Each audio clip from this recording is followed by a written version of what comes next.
안녕하세요. 오늘은 제 개인적인 이야기를 나누고 싶습니다. 저는 한때 굉장히 심한 공황장애와 우울증을 앓았습니다.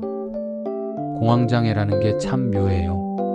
이겨야지 하면 할수록 불면증 환자가 잠자야지 하다가 오히려 더 깨어있는 것처럼 그 생각 자체가 또 다른 불안을 불러옵니다. 그래서 저는 깨달았어요. 공황장애를 이겨내는 진짜 순간은 이겨야지라는 감정을 잃어버릴 때라는 걸요. 두려움과 불안을 억지로 없애려 하면 오히려 더 커집니다. 중요한 건 그것을 다른 감정으로 바꾸는 것이었죠. 사람은 왜 불안할까요? 그 이유는 단순합니다. 내가 통제할 수 없는 상황에 놓일 때 불안이 찾아옵니다.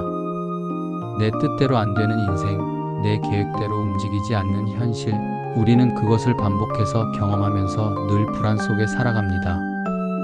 저도 교인들과 나눈 설교 시리즈 제목이 있었습니다. 내 맘대로 안 되는 내 인생. 그 제목 하나만 들어도 마음에 와 닿지 않나요? 태어나서 죽을 때까지 우리의 인생은 내 마음대로 되지 않는 경우가 훨씬 많습니다.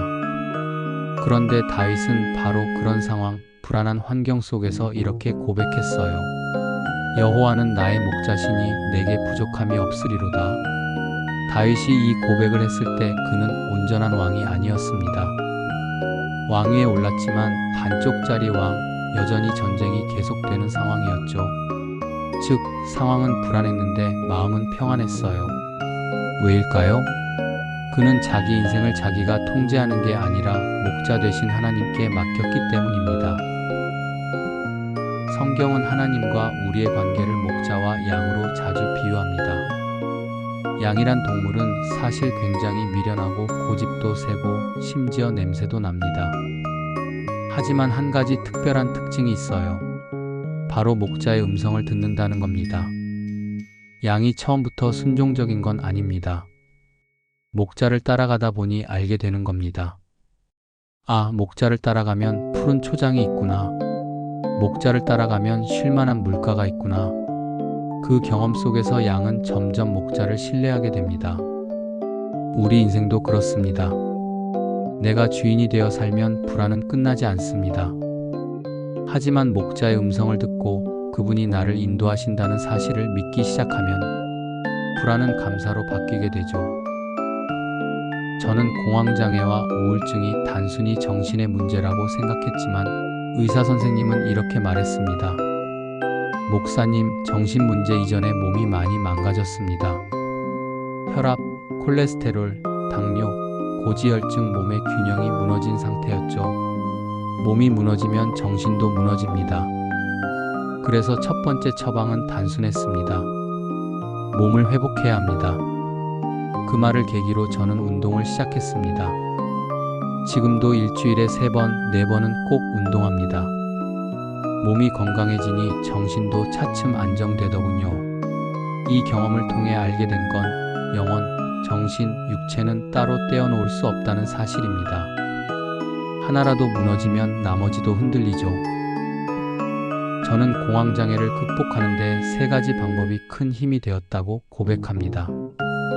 의사의 말을 잘 듣자. 약을 처방받으면 꾸준히 복용했습니다. 치료를 얕잡아 보지 않았습니다. 몸을 건강하게 관리하자. 운동, 식습관, 생활습관을 고쳤습니다. 몸이 회복되니 마음도 함께 안정되었습니다. 하나님과 깊이 만나는 시간. 저는 한 달에 한 번은 꼭 기도원에 들어갔습니다. 하나님께 솔직하게 말했어요. 하나님, 죽는 건 두렵지 않습니다. 하지만 살아있는 동안 제 사명을 잘 감당하고 싶습니다. 저를 도와주세요. 그 기도 속에서 점점 불안은 사라지고 감사와 사명감이 자리 잡았습니다. 불안을 이기는 길은 단순합니다. 불안하지 않으려 애쓰는 게 아니라 다른 감정으로 채우는 것입니다. 그 감정은 바로 감사입니다. 그래서 저는 3가지 훈련을 권합니다. 받은 복을 세어보라.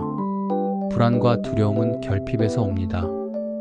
하지만 가만히 돌아보면 우리에겐 이미 많은 복이 주어져 있습니다. 그것을 세어보면 마음이 바뀝니다. 감사를 기록하라.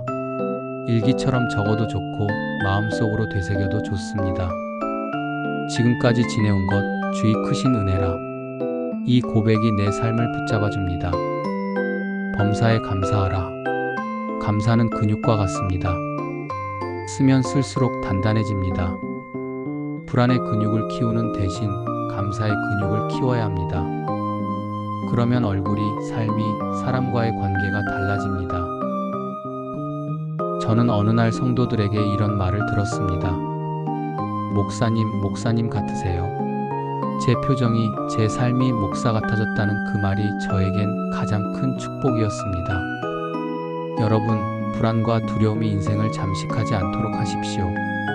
그 감정을 억누르려 애쓰기보다 감사의 근육을 키우며 살아가십시오. 여호와는 나의 목자시니 내게 부족함이 없으리로다. 이 고백이 여러분의 삶 가운데 실제가 되길 바랍니다. 오늘도 불안 대신 감사의 사람으로 살아가기를 축복합니다.